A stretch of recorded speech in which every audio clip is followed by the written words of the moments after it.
look at everything at face value. That changed my life. I started reading. I started looking for answers.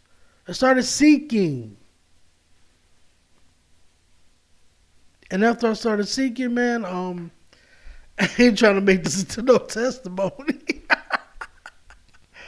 But yeah, what did I do after that? So I needed flyers and stuff like that to promote myself. I needed those flyers, and my flyers sucked because I should have hired someone.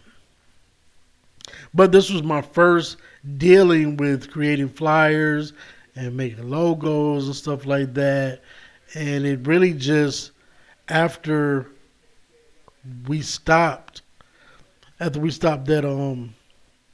Thursday Night Live, I kind of kept on going. I had to keep on going because I was in and out of jobs, man. I was in and out of jobs. I was really spiraling, man. I was spiraling. They had gave me a settlement from the job, but I had never really dealt with losing my house and how that impacted me. And when I got my hands on all that bread from when I lost my job, I acted a fool. But it gave me a time. I thought I was promoting my book. I was really out there meeting women.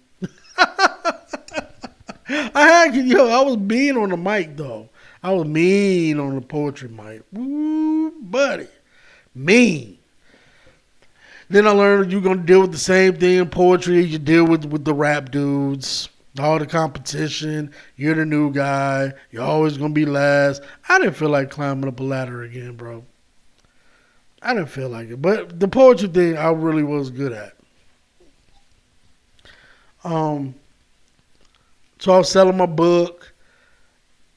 Eventually everything runs out. Me ran out of women, ran out of money,